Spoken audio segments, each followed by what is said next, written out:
Hai semuanya, Assalamualaikum warahmatullahi wabarakatuh. Ya, hari ini kita akan melanjutkan pembelajaran kita tentang statistik dan probabilitas, yaitu tentang pengujian hipotesis. Ya, kenapa kita perlu menguji hipotesis? Kita sebelumnya sudah mengambil data, belajar bagaimana membuat instrumen kuesioner, kemudian diuji validitas dan reliabilitas. Kemudian sekarang data yang kita sudah ambil akan kita uji, ya. Pengujian yang kita lakukan itu tergantung dengan apa yang ingin kita simpulkan gitu ya. Nah, pengujian hipotesis ini sebelum kita ingin menguji pengaruh, menguji hubungan gitu ya, kita akan memahami dulu bagaimana sih proses pengujian hipotesis ini. Oke, kita belajar ya.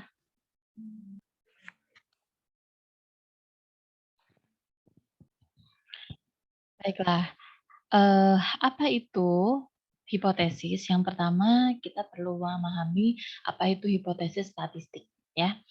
Oke, hipotesis statistik adalah pernyataan atau dugaan mengenai satu atau lebih populasi, gitu ya. Jadi pengujian hipotesis ini berhubungan dengan kita menerima atau menolak suatu hipotesis, gitu. Jadi ketika kita ingin mengetahui sesuatu, kita pasti memiliki dugaan. Nah, itu yang akan kita uji dan selanjutnya apakah kita terima dugaan itu atau menolak dugaan itu. Gitu ya. Jadi kebenaran suatu hipotesis tidak akan pernah diketahui dengan pasti kecuali kita memeriksa seluruh populasi. Jadi maksudnya di sini ketika kita ingin melakukan satu penelitian seperti itu, kita akan membuat dari populasi kita mengambil sampel untuk mempermudah dan mempersingkat waktu. Kalau ingin mengetahui secara pasti, yang pastinya adalah penelitian akan dilakukan dengan populasi. Dan mungkin untuk beberapa kasus itu tidak mungkin. Oke, lalu apa yang akan kita lakukan jika kita tidak mungkin memeriksa seluruh populasi untuk memastikan kebenaran suatu hipotesis, ya? Nah, yaitu mengambil sampel acak, ya. Oke, untuk kita gunakan mengambil informasi dan dengan sampel itu kita bisa menerima atau menolak suatu hipotesis. Jadi intinya di sini pengujian hipotesis itu penting karena penelitian kita biasanya tidak kita lakukan secara populasi tetapi dengan menggunakan sampel. Seperti itu. Bagaimana prosedur pengujian hipotesis itu? Ada 5 langkah yang akan kita lalui. Yang pertama adalah kita tentukan dulu apa hipotesis kita. Yang kedua, dari hipotesis tadi kita perlu menentukan taraf nyata atau significant level, gitu ya. Significant level itu kita perlu tentukan untuk apa ya? Untuk mengetahui error yang kita akan kita masih kita maklumi gitu ya. Kita maklumi itu seberapa sih gitu ya. Misal 90% kebenarannya, nah berarti 10%-nya adalah errornya. Nah, taraf signifikan atau taraf nyata ini penting untuk kita tentukan. Kemudian yang ketiga, menentukan kriteria pengujiannya. Kita akan menentukan pengujian ini satu arah atau dua arah. Apa itu satu arah, dua arah, kita akan bahas setelah ini. Kemudian menentukan nilai uji statistiknya. Jadi nilai yang akan pengujian ini kita akan membandingkan antara uji statistik dengan uji hitungnya, ya, nilai hitungnya.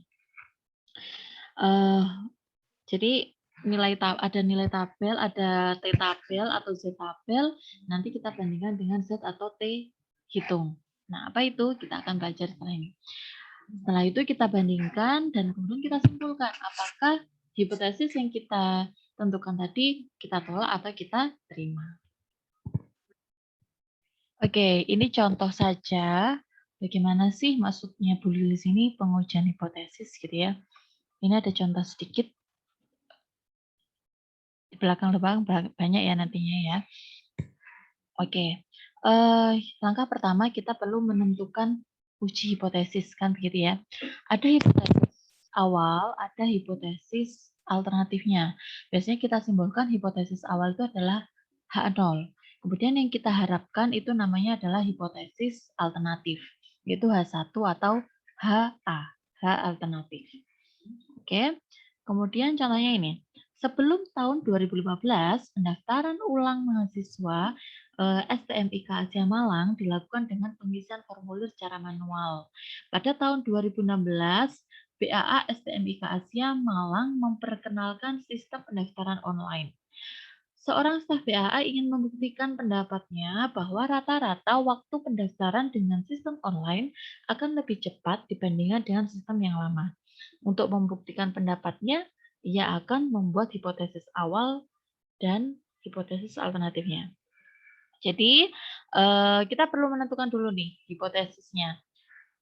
Baiklah, hipotesis awalnya adalah kita pastinya ingin menduga bahwa sistem ini akan lebih cepat. Jadi, hipotesis itu menjadi hipotesis alternatif yang dugaan yang kita inginkan itu menjadi hipotesis alternatif. Sedangkan hipotesis awal adalah sebaliknya, yaitu tidak ada perbedaan atau sama saja. Makanya di sini hipotesis awalnya adalah sama saja. Baik. Sedangkan hipotesis alternatifnya adalah rata-rata waktu pendaftaran sistem online tidak sama dengan sistem lama. Oke, sehingga staf BAA tersebut akan mengambil sampel dan berharap hipotesis awal ini ditolak karena hipotesis keinginannya adalah nantinya adalah sistem online pasti lebih singkat, maksudnya seperti itu. Nah, bagaimana cara merumuskan hipotesis ini? Tadi kan secara kata-kata itu panjang. Kita bisa menggunakan bahasa simpelnya, bahasa matematisnya, ya, untuk mempermudah penulisan. Nah, kita perlu simbolnya. Seperti apa penyimbolannya? Yang pertama adalah tadi rata-rata online dengan yang dengan sistem lama itu kan sama aja gitu ya. Nah, setelah dihitung-hitung ya, rata-rata yang dibutuhkan untuk sistem online ini setelah kita teliti gitu ya, ternyata untuk online itu adalah kira-kira waktunya 50 menit ya. Ini untuk yang manual maksudnya. Ini untuk yang manual ternyata 50 menit ya, manual. Sedangkan kita mau ngambil untuk online ini lebih cepat dari 50 menit atau lebih lambat atau lebih lama gitu ya. Nah, ternyata setelah kita teliti yang manual itu 50 menit, sedangkan yang online itu 10 menit. Nah, tapi karena yang kita teliti itu adalah sampel, tidak seluruh Asia gitu ya, tidak semua mahasiswa Asia gitu. Nah, maka kita perlu menguji hipotesis. Itu yang perlu digarisbawahi. Kita menelitinya tidak semua mahasiswa, tidak semua populasi, sehingga kita membutuhkan uji hipotesis. Oke, karena penelitian tadi adalah kita mendapatkan sistem manualnya 50 menit, dugaan awal tidak ada perbedaan atau tidak ada perbedaan online dengan offline, online dengan manual, sehingga kita merumuskan H0-nya adalah Q sama dengan 50 menit. Sedangkan untuk H alternatifnya, karena kita tadi mendapatkan 10 menit gitu ya, nah ini yang menjadi dugaan kita. Dugaannya adalah sistem online itu lebih cepat gitu ya, itu kurang dari 50 menit. Mungkin sampai di sini ada yang masih bingung, bisa diulangi lagi penjelasannya tadi. Oke. Karena dari BAA tadi memperoleh waktu yang lebih cepat gitu ya. Ini untuk alternatifnya. Oke, atau bisa jadi karena tadi penelitian kita atau dugaan kita itu kurang dari 50 menit ya. Nah, H0-nya juga bisa kita menjadi patokan H alternatifnya. Nah, kebalikan dari H alternatifnya. Kebalikan dari apa yang kita duga yaitu lebih dari atau sama dengan 50 menit. Oke, jadi bisa yang pertama ini atau bisa yang kedua ini untuk uji hipotesis. Untuk merumuskan hipotesisnya gitu ya. Nah, jadi bentuk H0 itu menyesuaikan H1. Jadi kita perlu dugaan dulu. Dugaan kita yaitu yang kita inginkan ini adalah H1. Sehingga untuk H0-nya nanti adalah menyesuaikan. Oke, nah terdapat errornya yang saya bilang tadi ya. Menolak H0 yang salah itu adalah menolak hal yang salah. Berarti itu adalah benar gitu ya. Sebaliknya, menolak H0 yang benar, menolak sesuatu yang benar kan gitu. Itu adalah keputusan salah. Nah, tetapi seringkali kita juga masih melakukan yang ini ya. Ini adalah namanya error atau galat. Ya, karena kita menolak hal yang benar. Itu namanya error. Nah, error ini biasa kita namakan adalah taraf nyata. Taraf nyata uji gitu ya. Ini disimbolkan dengan alfa. Oke. Sedangkan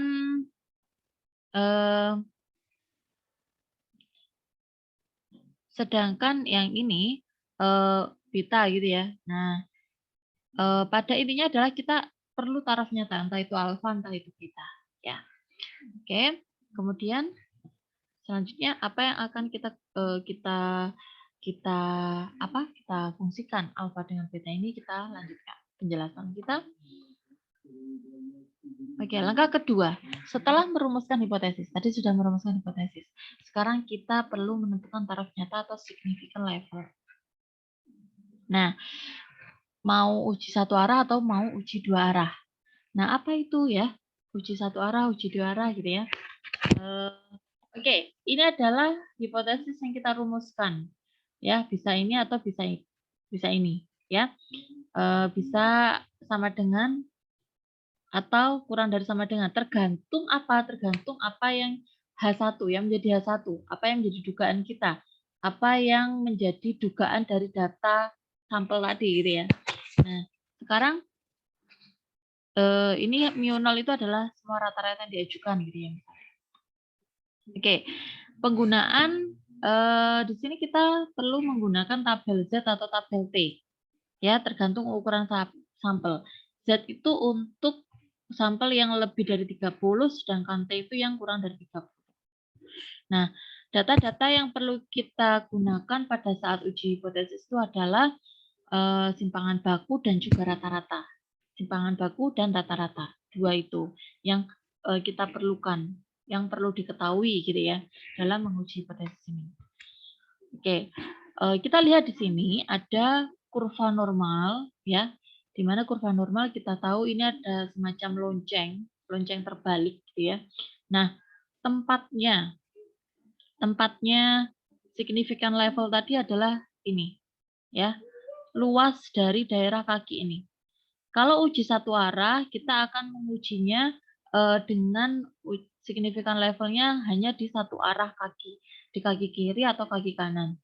Tetapi kalau uji dua arah ya, nah uji dua arah, kalau ini uji satu arah karena H1 kita langsung menyimpulkan lebih dari atau kurang dari gitu ya.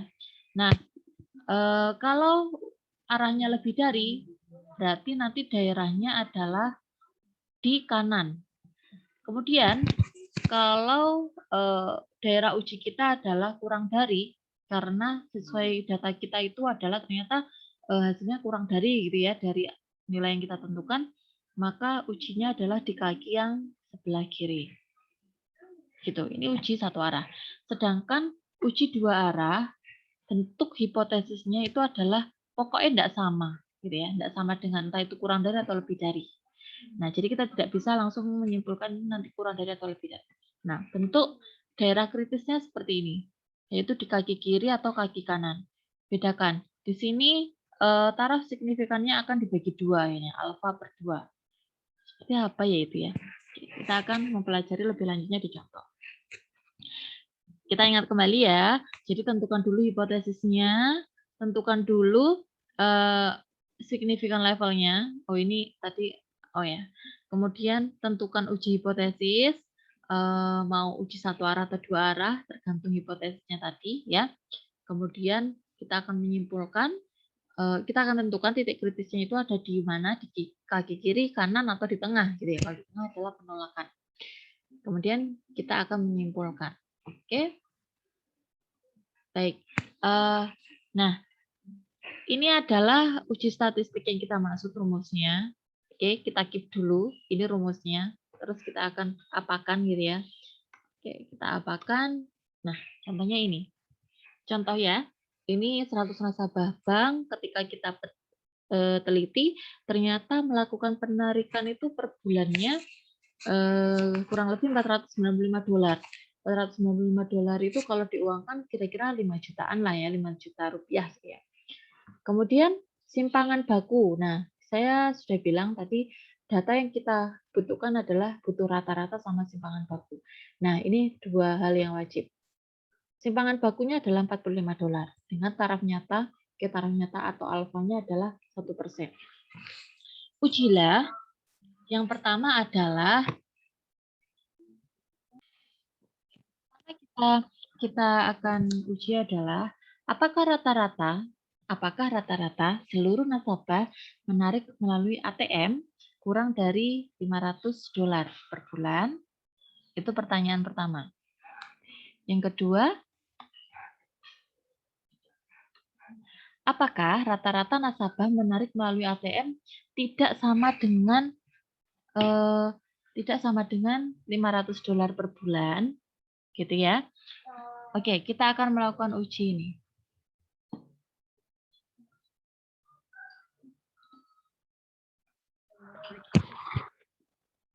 Oke. Data yang kita butuhkan lagi-lagi ya, jangan lupa kita butuh data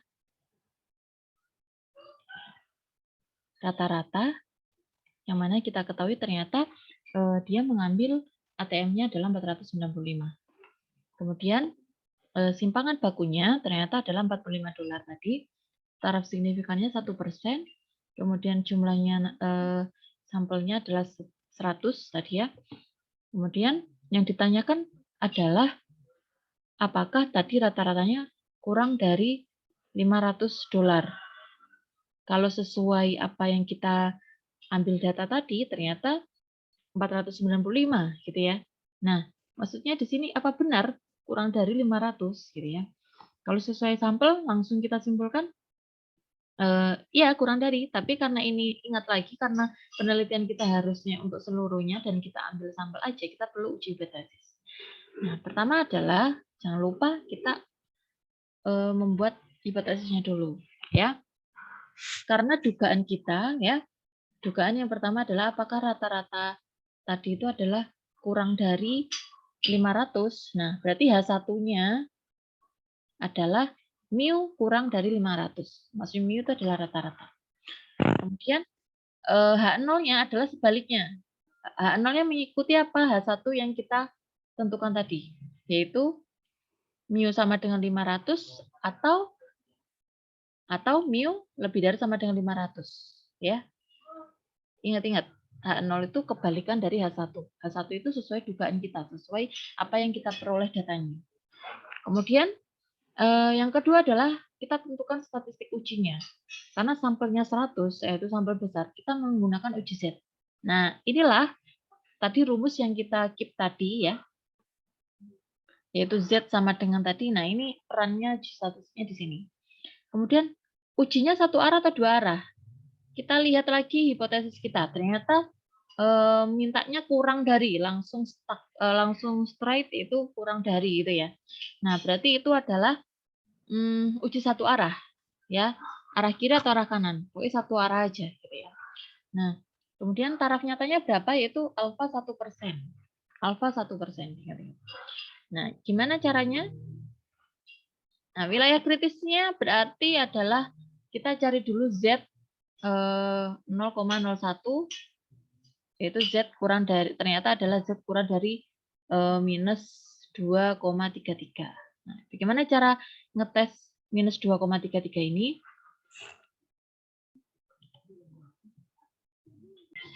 Oke. Nah, dulu mungkin kita waktu membahas distribusi normal itu adalah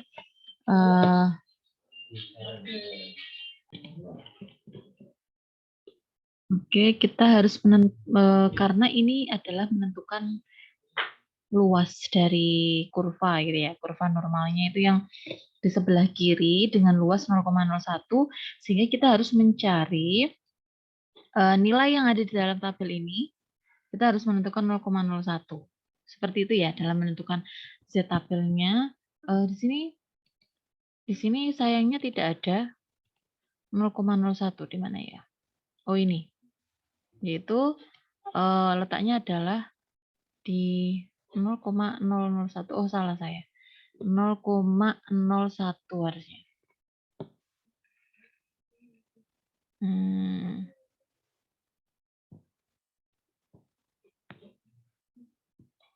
Di mana ya yang 0,01? Ini adanya yang mendekati sih 0,01 ini ya, yaitu ada di nilai negatif 2, ini. Nah, negatif 2,209 gitu. Nah, kita membaca Z tabelnya itu lihat dulu di atasnya ini mau yang di sebelah mana, karena kita tadi yang kurang dari ya, di mana ini adalah Z. Z-nya belum tahu, tapi kita tahu luasnya adalah 0,01, di mana 0,01 itu mewakili nilai alfanya. Jadi ini adalah luas 0,01, kita mau menentukan Z-nya berapa. Jadi sebelum kita tahu Z-nya, kita perlu melihat tabel itu, kita cari luasnya yang tadi ya. Nah, itu 110, berarti kira-kira nilai Z-nya adalah negatif 2,29. Nah, atau enaknya ngomong adalah negatif 2,23. Itu Z tabelnya. Oke, saya tadi masih ini sih belum nemu untuk cara yang menggunakan Excel. Coba nanti kalau sudah kita tahu, kita bisa share lagi. Oke.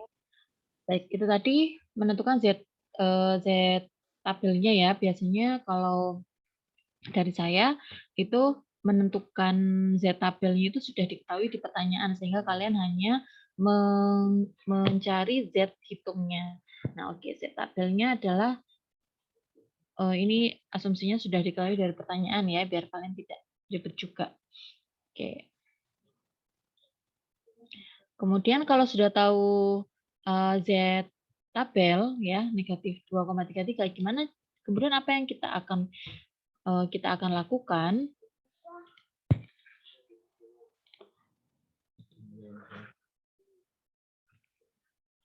Oke.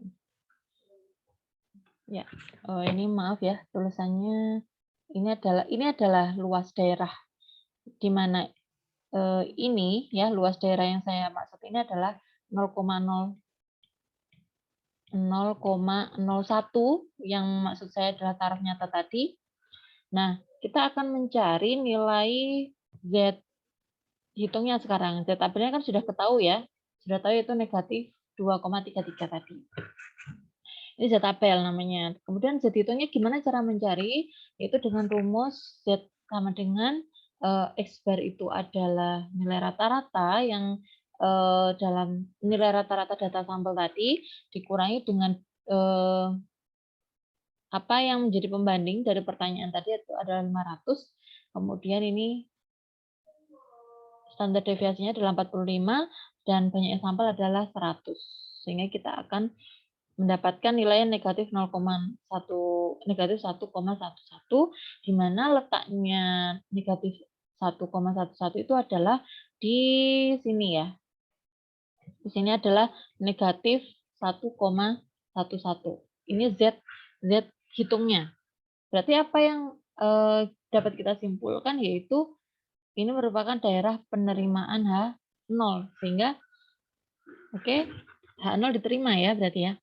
H0 diterima. H0 diterima berarti apa? Pernyataan yang kita terima yaitu rata-rata pengambilan uang di ATM yaitu sama dengan $500. Jadi tidak ada jadi H1 dugaan kita yang tadi kurang dari 500 itu ditolak. Gitu ya. Oke, atau bisa kita simpulkan sesuai dengan H1 kita yaitu rata-rata pengambilan uang di ATM tidak kurang dari $500.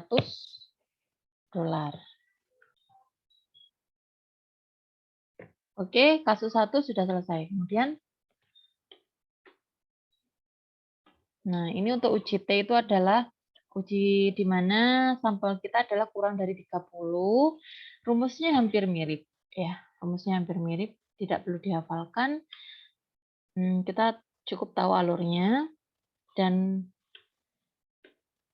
oke, ini secara manual kita menggunakan nanti harus bedanya adalah uji T dan uji tabel itu adalah menentukan derajat kebebasannya.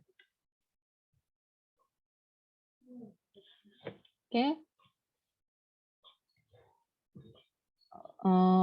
Berikut contohnya ya. Seorang job spesialis gitu ya, menguji 25 karyawan dan menemukan bahwa rata-rata penguasaan pekerjaan kesekretariatan adalah 22 bulan dengan simpangan baku 4 bulan. Dengan taraf nyata 5%. Ujilah. Nah, yang pertama kita data dulu apa yang diketahui sih ya.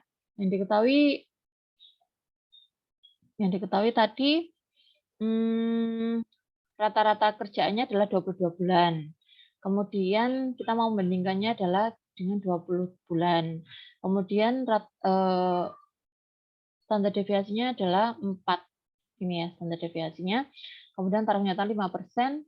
Kemudian banyaknya sampelnya 25. Ini berarti kita menggunakan uji T. Nah, kita lihat bahwa di sini adalah tidak sama dengan. Berarti ini adalah H1-nya tidak sama dengan.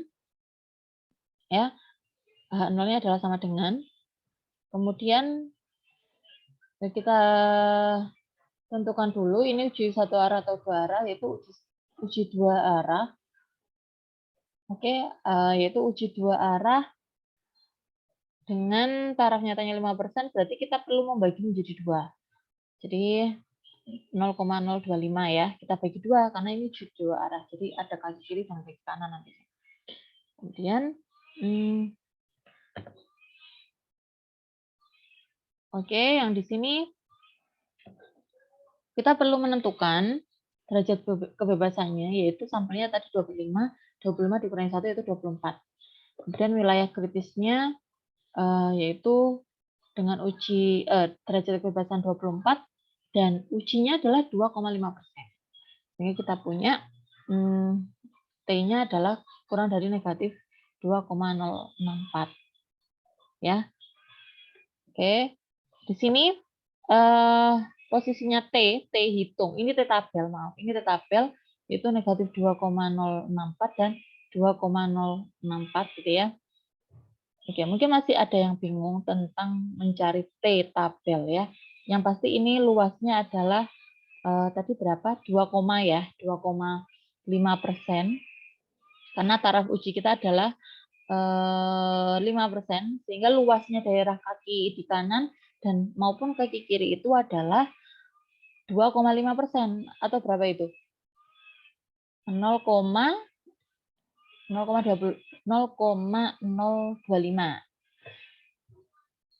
Kemudian 2,064. Kita bisa mencarinya dengan menggunakan Excel kalau ini. Atau asumsi dari pertanyaan ya biasanya. Ini dalam menentukan T tabel cukup mudah di Excel, yaitu dengan menekan sama dengan ya. Rumusnya adalah sama dengan T. Di sini ada macamnya banyak. Pilih aja TINV atau TINVT. Kita lihat di sini returns the left tail, itu berarti ekor kiri gitu lah ya, kaki kiri atau ya ekor kiri. Nah, kalau two tail atau dua arah ini berarti ada dua kaki di situ. Jadi kita pilih yang ini kalau two tail. Nah, probability-nya adalah 0,5. 0,05 maaf, karena 5% itu adalah 0,05. Kemudian degree of freedom-nya adalah tadi 24. Kemudian enter, kita menemukan yaitu 2,064 lah ya kalau dibulatkan. Nah, sehingga kita akan menggunakan nilai ini sebagai T tabel, di mana itu adalah batas ya, batasnya yaitu 2,04, sehingga memiliki daerah di kiri atau di kanan itu adalah 0,025 tadi ya. Karena sudah ditentukan itu tail, kita tentukan aja probability-nya yang bulatnya adalah 0,05-nya. Kalau misalkan mau pakai yang 0,25 itu berarti kita menggunakan yang T ini tadi. Ya. Kita lihat return the left tail. Nah, the left tail itu berarti kita menentukan probability-nya adalah yang sudah terbagi dua tadi, yaitu 0,025 gitu ya. Nah, sama hasilnya nanti sama. Ya kan? Hasilnya sama. Kok negatif, Bu? Ya, karena ada dua kaki, berarti yang samping kiri itu negatif 2,064, jadi yang samping kanan itu adalah 2,064. Oke.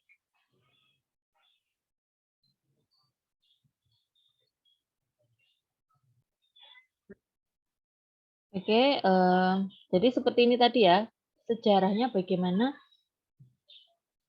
menentukan apa namanya T tabelnya itu bisa menggunakan Excel. Dan kita tempatkan ini 2,064 dan ini negatif 2,064. Kemudian kita tentukan status ujinya dengan rumus yang tadi. Kita tentukan ya, ini tadi 22, ini minus 20, ini dari pertanyaan, ini dari dugaan kita. Kemudian ini 4 berakar dari 25, ini kita punya 2,5. Sehingga 2,5 itu tempatnya adalah, kalau di sini adalah di sini gitu ya, 2,5. Kemudian 2,5 itu negatif 25 juga ada di sini, negatif 2,5. Ini artinya adalah T hitungnya adalah bertempat di daerah penolakan H0. Atau H1-nya diterima. H0 ditolak, H1 diterima gitu ya. Kemudian, jadi rata-rata penguasaan pekerjaan kesekretariatan memang tidak sama dengan 20. Karena T hitung berada di daerah kanan dan dapat diartikan penguasaan pekerjaan kesekretariatan lebih dari 20 tahun. Gitu ya. Oke. Untuk uji hipotesis secara manual adalah sekian. Nah, kita akan lanjutkan bagaimana cara menguji hipotesis menggunakan SPSS. Terima kasih, semoga bisa dipahami. Assalamualaikum warahmatullahi wabarakatuh.